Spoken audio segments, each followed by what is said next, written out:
Amidst falling ratings and apparently ever-changing situation creatively, WWE SmackDown this week went with what it knew. It went back to the basics, pushing the big name stars, and a lot of people who've been pushed recently were missing. I'm Tom Collihew and this is my SmackDown review. Please take a moment to click like and we'll get started. The show opened with a recap of the Jeff Hardy Sheamus feud, which they have opened with for the past few weeks, and then it went to Renee Young in the ring. She invites Sheamus down for a contract signing and he comes down with a doctor and 4 security guards. When Hardy makes his entrance, Sheamus demands a urine test to ensure that he's clean before their match at Backlash. Jeff Hardy pees in a ring. Jeff Hardy pees a lot in a ring. The jar is very full and the man really needs to hydrate better. I really didn't expect at the end of this segment I'd be suggesting that Jeff Hardy drink more, but here we are. As the jar is big enough to essentially drown a small dog, Sheamus naturally ends up with it all over his face. As you might expect, I'm not the biggest fan of this segment. Over the last few weeks I've been talking about the more childish segments that appeal to younger fans, things that The Miz and Morrison have been doing, for example. But while this definitely fits that criteria, it is literal toilet humour. Credit to Sheamus for the sell, but after the segment it made clear that Jeff Hardy was clean, and you'd think Sheamus would just give up on the whole thing, but no, apparently that just makes him more angry. Almost lost in all of this is Sheamus openly denying that he was the one who set up Jeff. I strongly suspect that something else is afoot here. The New Day versus Cesaro and Shinsuke Nakamura is next, and from the moment the New Day come out you can sense something is different here. I'm not going to say wrong because it's not wrong, but something different because they're quite low energy and they seem a little bit nervous, which is very unusual for these two men. Then once they get in the ring, it becomes clear when they take a knee in the middle of the ring and raise their fists in solidarity with the Black Lives Matter movement. There are now new names of people who have been killed or in some way harmed by police on their armbands. This is a strong stance to take and I applaud both men for taking it. Now, for the purpose of transparency, I have been told that they were not cleared to do this before the match. However, it is very unlikely that anyone in the backstage area is going to be upset. I do know that Vince McMahon wants to keep politics, particularly anything anti-Trump, out of the WWE as much as possible. However, he apparently has stopped trying to fight this one, which is at least a good thing, especially when you have Triple H and Stephanie McMahon being very openly supportive of it. Hopefully nothing bad comes of this. However, in a connection to this, the match that we have now was originally supposed to be the New Day versus the Forgotten Sons. The Forgotten Sons have of course been taken off TV because of backstage backlash to a tweet by Jackson Riker. At the moment, people simply do not want to work with them. When Nakamura makes his entrance, the New Day play the air violin on their championship belts, which is a natural evolution of the air guitar in a more classical manner, which I really like that. That was just the old fun-loving way that I like. When Nakamura does his fall to the floor, Cesaro just goes, which I like. He has been the more vocal of the two and has taken up something of a leadership role because it looks like their connection with Baron Corbin isn't going to be long-term. As you might expect from these four, it is a very good match, very athletic, and Cesaro gets to show off a lot of his power game early on. Nakamura eventually does sneak the win by getting his knees up during a splash attempt from Kofi Kingston and rolls up for the win.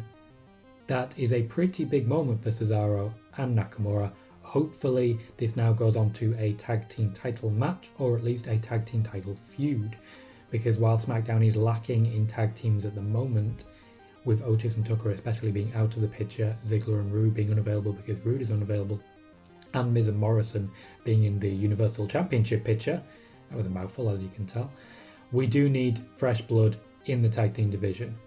Oh god, there's an injury to Jimmy Uso as well, isn't there? Oof. Tag team division is threadbare at the minute.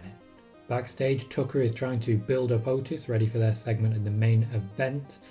Otis gets a little kiss from Mandy Rose. I want to read this out because Otis said in response, "Tucky, I appreciate the motivation, but So maybe they kiss more often than we realise. Bros supporting bros. Tucker hypes up the idea of getting a cash-in tonight. This makes me a little bit suspicious. I'm not necessarily suggesting that we're going to get a Tucker heel turn, but if Tucker is over enthusiastic and costs Otis the briefcase, especially with everything we've heard recently about people getting their push pulled away or Vince McMahon only wanting established stars pushed, this concerns me. The segment ends when they move to Jeff Hardy and Sheamus having a backstage scrap. Jeff Hardy looks pissed. The IC title tournament straddles the first hour and the second, which is always a key indicator of where they are with fear of the ratings, because that moment is supposed to be the moment that keeps people to the second hour. It's an important step. Usually they would have Sasha Banks and Bayley there, for example, to keep attention. This time we have Styles and Bryan, which is definitely going to keep attention. This match was filmed out of sequence, so we were originally going to get this as the main event. It has since been moved. Before the match, they have an IC Championship hype package, which really serves the purpose to get me hyped. They show a lot of names past and present who have been the IC champion. A particular segment just dedicated to The Miz, who is of course one of the highest ranking IC champions for actual IC championship reigns. And I do suspect one day he will overtake the record. The tournament itself has been extremely good for SmackDown. We've had high quality matches, we've had a long running storyline, especially when you consider it didn't go all the way to a pay-per-view. That's very rare, and I think it should be worthy of a little applause. How Sami Zayn fits back into this, given that he was the IC champion and in his mind still is the IC champion, is anyone's guess, because he would of course be coming into a heel versus heel environment. The match is very good. It goes on for a long time, there's a lot of technical wrestling, a few counters and submissions, and these are the things that I've been praising Asuka and Charlotte for recently. I do feel it doesn't quite stand up to older matches between Bryan and AJ, but that is mostly because of the commercial breaks. There were 4 commercial breaks during this match, and each one niggled away at my attention levels. I would go off and make myself a drink or something like that just to occupy me during the breaks, and when I came back I just wasn't quite as invested as I was. That said, still a high quality match. I would have loved to see this on pay-per-view. It went for 40 minutes, which is the average length of a Styles pay-per-view match after all. Styles eventually picking up the win with a phenomenal forearm, which is not an easy phrase to say. One day I'd love to see this match in full without any commercial breaks, but I will say that the NXT talent around that ring got a good education of what it means to be at the very top level and what it takes to get there. This is very good for them. Sasha Banks and Bayley celebrate their recent Women's Tag Team Championship win with balloons and selfies. The balloons and indeed Sasha Banks is in championship colours once again, which always used to be the way back in there. Much like Becky Lynch, who ran out of opponents and entered the Tag Team Championship scene, Bayley has now done exactly the same. Bayley wrote a poem for the occasion, which I have been able to exclusively obtain, so I wanted to read it here, but it's so intimate and so emotional that I read so much of it and I just start to... I've not been able to finish a full reading yet because it's the depth of emotion in it. It's incredible. So instead of just weeping halfway through it and just openly blubbering on camera, I am just going to have to let this one go. I'm sorry. Alexa Bliss and Nikki Cross interrupt the segment. The Iconics then interrupt the interruption of the segment with a pre-recorded interruption of the interruption of the segment. They make reference to interrupting the segment and the original interrupt of the interruption of the segment by interrupting the segment. They also try and hide the pre-record by saying, oh, you shouldn't turn your back on Nikki Cross and Alexa Bliss. Unfortunately, it just sort of exposes the pre-planned nature of this. It's not a great moment. Bliss and Cross beat down Banks and Bayley and throw them out of the ring, and then stand tall. Alexa Bliss wears a legit boss jewellery, which was a lovely touch. I love how their rivalry is becoming this Shawn Michaels and Bret Hart sort of thing. I absolutely love it. What I will say is these 6 women were probably going to put on probably the best match of the card at Backlash. Notwithstanding the, of course, greatest wrestling match ever. Kayla Braxton fumes at Miz and Morrison hey hey ho ho backstage, who continue to be jovial in their tone. They introduce a new music video, which I'm very excited to see. Very excited. It has a vibe of everybody wants to rule the world about it, which I just think these two men will be magnificent making it happen. Unfortunately, we get interrupted by the Braun Strowman Express.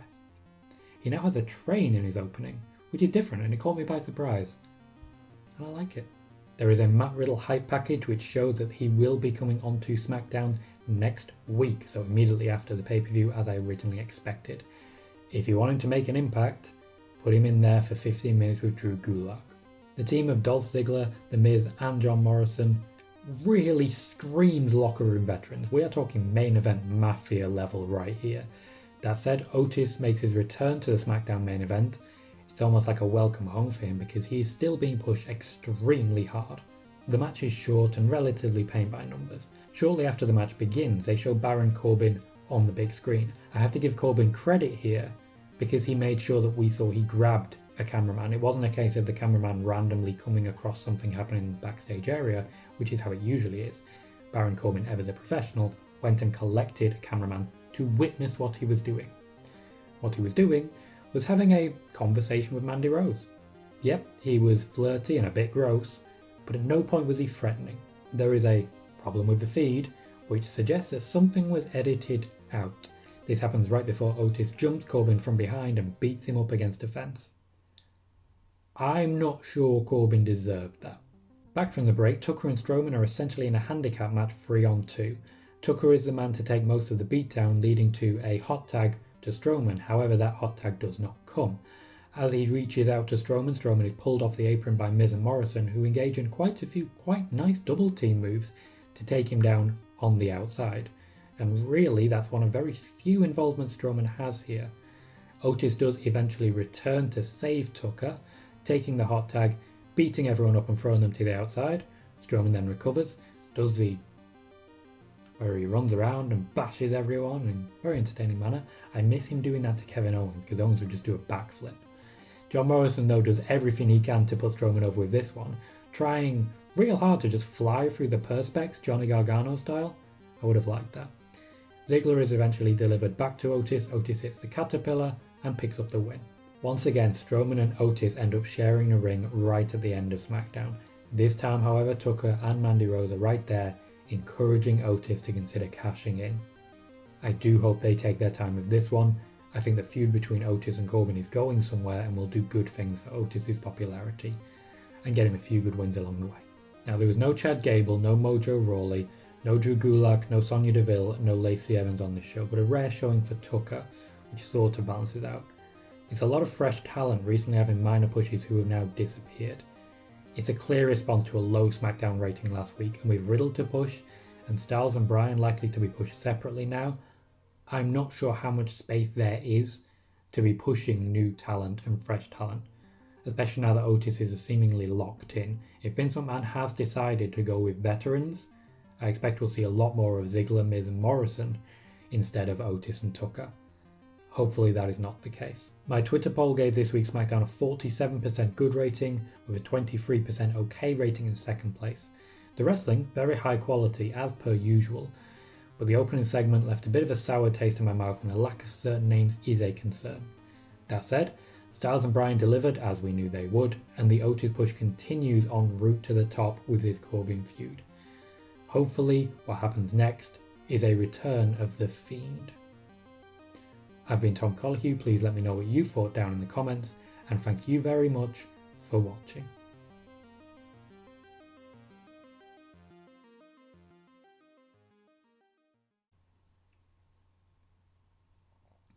Yes, I'm sorry about the pee joke.